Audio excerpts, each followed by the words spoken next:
জ্বালানি তেল নিতে ভোর থেকে ফিলিং স্টেশনের সামনে ভিড় করছেন গ্রাহকরা। শাহবাগে আছেন স্টাফ করেসপন্ডেন্ট আবির আহমেদ, সরাসরি যোগ দিচ্ছেন আমাদের সাথে।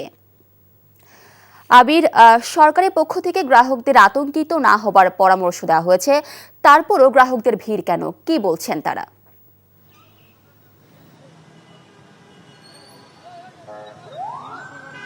মিলি, সকাল থেকেই যেমনটি দেখেছি যে শাহবাগ আসাদ গেট থেকে যে বিশেষ করে যে বিশেষ তেলের পাম্পগুলো রয়েছে সেখানে সেই লম্বা সারি আমার পিছনে আপনি দেখতেই পাচ্ছেন যে প্রায় 1.5 থেকে 2 কিলোমিটার এই সারি পৌঁছে গেছে। যে গ্রাহকরা যেমনটি বলছেন যে তাদের এখানে 2 লিটার করে তেল দেওয়া হচ্ছে বাইকে, যার কারণে সেই অনেকে রাইড শেয়ারিং করে থাকেন, এর কারণে কিন্তু এই সংকটটা তৈরি হয়েছে। বেশিরভাগ মানুষ যেমনটি অভিযোগ করছেন এখন পর্যন্ত যে এখান থেকে ফুল ট্যাঙ্কি করে নিয়ে সেটি কেউ রিজার্ভ করে রাখেন, আবার কারো ট্যাঙ্কি ফুল হওয়ার সত্ত্বেও তারা কিন্তু এখানে তেল আবার ভরতে আসেন। এর পাশাপাশি সরকার থেকে যেমনটি নির্দেশনা দেওয়া হয়েছে সেই অনুযায়ী কিন্তু এখন পর্যন্ত এই যে তেলের পাম্পগুলোতে সেগুলোতে তেল দেওয়া হয়েছে এবং সরকার থেকে কিন্তু আতঙ্কিত হতেও মানা করা হয়েছে। যেমন হচ্ছে এখন পর্যন্ত ডিজেল রিজার্ভ রয়েছে 11 দিনের, পেট্রোল রিজার্ভ রয়েছে 12 দিনের এবং অকটেন কিন্তু এখনও 25 দিনের রিজার্ভ রয়েছে, যার কারণে সরকারের পক্ষ থেকে এখন পর্যন্ত আতঙ্কিত হতে মানা করা হয়েছে।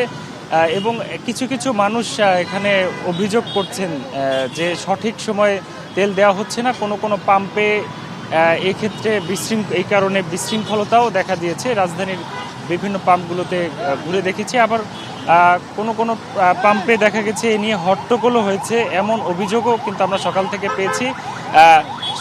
কাউকে দেখেছি যে বেশ কয়েক কিলোমিটার তারা হেঁটে, অর্থাৎ তেল না থাকার কারণে কিন্তু বাইকে অথবা গাড়িতে কাউকে দেখেছি যে সেই কিলোমিটার পর কিলোমিটার তারা হেঁটে এসে এখানে তেল নিতে এসেছেন এবং ঘন্টার পর ঘন্টা অপেক্ষা করার পরও তারা তেল পাচ্ছেন না। যেহেতু একটি নির্দিষ্ট সীমা বেঁধে দেওয়া